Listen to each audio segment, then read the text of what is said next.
নমস্কার, আপনাদের প্রত্যেককে ইংলিশ টিউশনে সুস্বাগতম। আজ আমি ইংরাজি গ্রামারের একটা অত্যন্ত গুরুত্বপূর্ণ অংশ জয়েনিং নিয়ে আলোচনা করব। অর্থাৎ এক বা একাধিক বাক্য যখন যুক্ত হয়ে একটা বাক্যে পরিণত হয় তখন তাকে জয়েনিং বলা হয়। আজকে আমি মূলত ক্লজের উপর ভিত্তি করে নাউন ক্লজ, অ্যাডজেক্টিভ ক্লজ এবং অ্যাডভার্ব ক্লজের উপর ভিত্তি করে যে জয়েনিং গুলো হবে সেগুলো নিয়ে আলোচনা করব।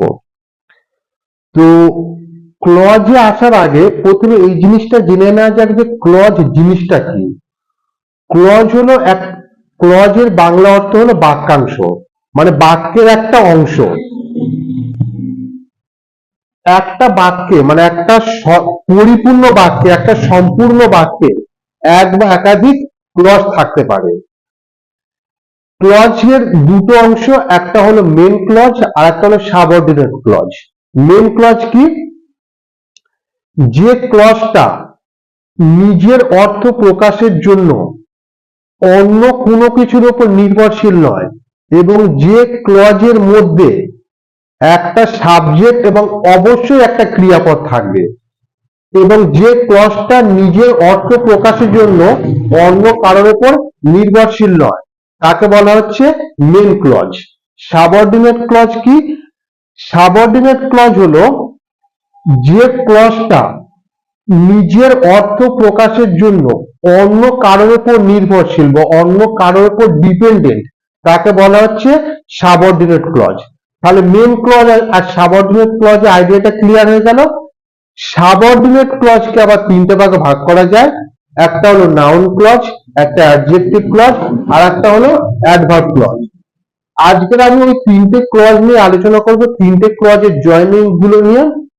যখন যেটা প্রয়োজন হবে তখন সেটা আমি আলোচনা করছি। আচ্ছা, প্রথমে উদাহরণটা খেয়াল করা যাক। 1 নম্বর উদাহরণটা বলছে our team will win the match, মানে আমাদের দলটা জয়লাভ করবে, এই যে ম্যাচটাতে জয়লাভ করবে বা এই খেলাটাতে জয়লাভ করবে। আই হোপ সো, আমি এটা মনে করি। সো মানে কি? এটা। এখানে এটা কি করতে হবে? নাউন ক্লজে জয়েনিং করতে হবে। নাউন ক্লজে সাবজেক্ট এবং অবজেক্ট দুটোই কিন্তু নাউন থাকবে। আচ্ছা, এটা দেখা যাক।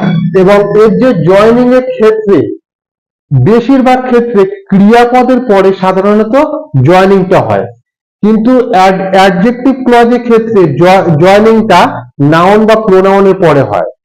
কিন্তু নাউন ক্লজের ক্ষেত্রে জয়েনিংটা ক্রিয়াপদের পরে জয়েনিং বা লিঙ্কিং ওয়ার্ডটা বসে।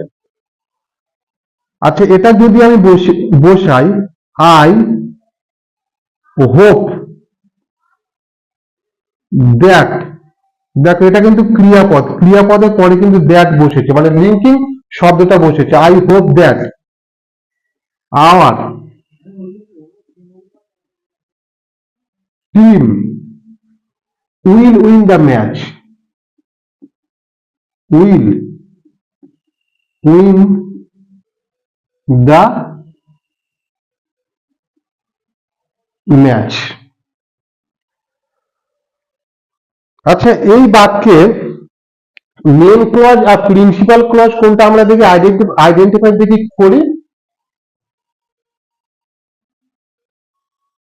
আচ্ছা, এখানটায় আই হোপ দ্যাট, আমি আশা করি যে, মানে এটা হলো সাবঅর্ডিনেট ক্লজ, মানে আমি কি আশা করি, মানে বাক্যের অর্থ কিন্তু সম্পূর্ণভাবে প্রকাশিত হচ্ছে না।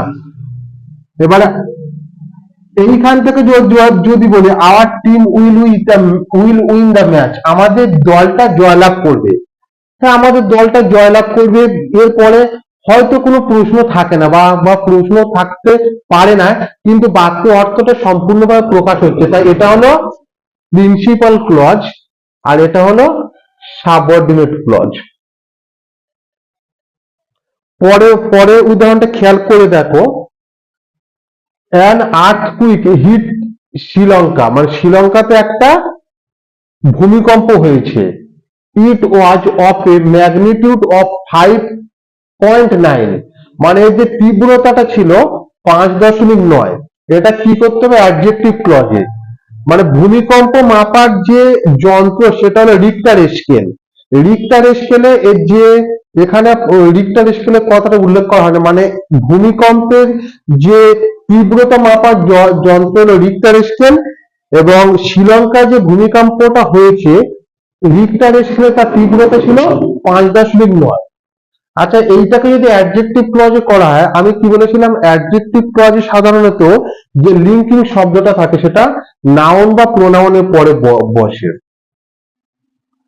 এটা যদি আমি জয়নিংটা করি, an EARTH earth quick QUAK earthquake মানে কি ভূমিকম্প, অ্যান আর্থকুইক দ্যাট ওয়াজ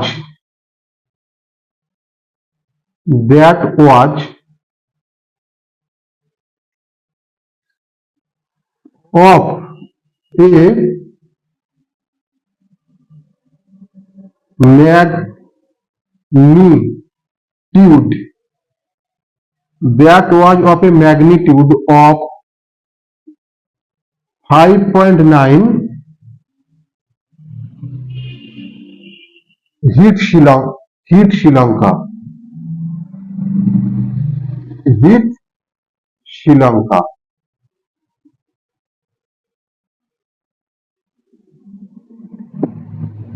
এটাই কিন্তু দুরকম ভাবে করা যেত, এটাকে এরকম ভাবে করা গেছে। দেখো এটা আর্থকুইক একটা নাউন এবং এর পরে কিন্তু আর্থকুইক একটা নাউন এবং এর পরে কিন্তু এর যে জয়নিং শব্দটা বসেছে দ্যাট, এটা এরকম ভাবে হয়েছে। আরেক রকম ভাবে করা যেত an earthquake that hit Sri Lanka was of a magnitude of 5.9, মানে এই আর্থকুইকের পরে দ্যাটটা বসিয়ে পুরো এই বাক্যটা বসিয়ে তারপরে এই বাক্যের ইটটা তুলে দিয়ে বাদবাকি অংশটা বসিয়ে দিলেও হয়ে যেত। এটাকে একরকম ভাবে করা হয়েছে, আর একরকম ভাবে করা যেত। এবার পরের উদাহরণটা খেয়াল করে দেখো, দা আয়রন ইজ হট মানে লোহা গরম, স্ট্রাইক ইট নাও মানে এটাতে এখনই হাতুড়ি মারো বা এটাতে এখনই আঘাত করো। এটা কি করতে হবে অ্যাডভার্ব ক্লজ। এটাকে যদি অ্যাডভার্ব ক্লজ যদি করার যদি হয়, এটা তাহলে উত্তরটা কিরকম ভাবে হবে, STRIK strike the iron, strike the iron while. Adverb ক্লজের ক্ষেত্রে হোয়াইল, হোয়েন এগুলো কিন্তু বেশি ব্যবহার করা হয়। হোয়াইল ইটস হট যখন এটা গরম, strike the iron while it's hot মানে লোহাতে আঘাত করো যখন এটা গরম রয়েছে। পরের উদাহরণটা খেয়াল করে দেখো, পরের উদাহরণটা যেটা বলছে I have seen her সামহার before, আমি তাকে ইতিপূর্বে কোথায় দেখেছি। I can not remember the place, আমি জায়গাটা মনে করতে পারছি না। এটা কি করতে হবে নাউন ক্লজ। তো নাউন ক্লজে যদি করার যদি হয়,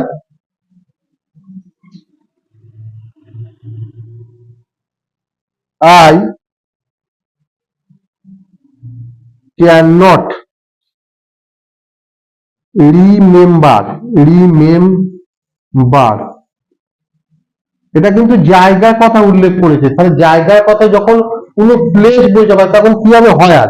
আচ্ছা, প্রসঙ্গক্রমে একটা জিনিস বলি, আমি কিন্তু এখানে ক্রিয়াপদের পরে হয়ারটা বসাচ্ছি। আমি কি বলেছিলাম নাউনের পরে সাধারণতই ভার্বের পরেই সাধারণত নাউন ক্লজের ক্ষেত্রে লিঙ্কিং শব্দটা থাকে। তোমরা এখানে খেয়াল করে দেখো রিমেম্বরের পরে কিন্তু প্লেস রয়েছে। আমি যদি দা প্লেসটা লিখে I can not remember the place তারপরে লিখে যদি জয়েনিংটা করতাম সেটা তাহলে কিন্তু অ্যাডজেক্টিভ ক্লজ হয়ে যেত। এটা কিন্তু নাউন ক্লজ, তাই আমি এখানে আর প্লেসটা লিখবো না। মানে প্রশ্নে লেখা ঠিক আছে কিন্তু উত্তরটা লেখার সময় এখানে লিখবো না। আই ক্যান নট রিমেম্বার, তাহলে জায়গা বোঝালে হয় আর আই ক্যান নট রিমেম্বার, আমি মনে করতে পারছি না হোয়ার।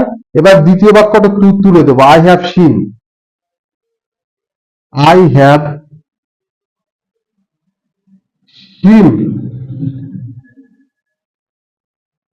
হার before, I have seen her before. দেখো, I can not remember where I have seen her before, আমি এটা মনে করতে পারছি না আমি তাকে আগে কোথায় দেখেছি। মানে ক্লজ অনুযায়ী কিন্তু তোমরা ইনস্ট্রাকশনে যেরকম থাকবে সেই অনুযায়ী কিন্তু ফলো করে উত্তরগুলো লিখবে। সি কেম, সে এসেছে। আই আস্কড দ্য রিজন, আমি তাকে কারণটা জানতে চাইলাম। এখানে কি বলেছে, অ্যাডজেক্টিভ ক্লজ করতে বলেছে। অ্যাডজেক্টিভ ক্লজ করতে গেলে নাউন বা প্রোনাউনের পরে কিন্তু জয়েনিং শব্দ, জয়েনিং যে লিঙ্কিং ওয়ার্ড গুলো বসবে। তাহলে এটা উত্তরটা, I asked her the reason। দেখো এখানে কিন্তু asked এর পরে লিঙ্কিংটা শব্দটা বসাবে না, ওটা যেহেতু adjective clause. I asked her the reason, I asked her the reason, কারণ জানতে চাইছি, তাহলে কেন, হয় she came,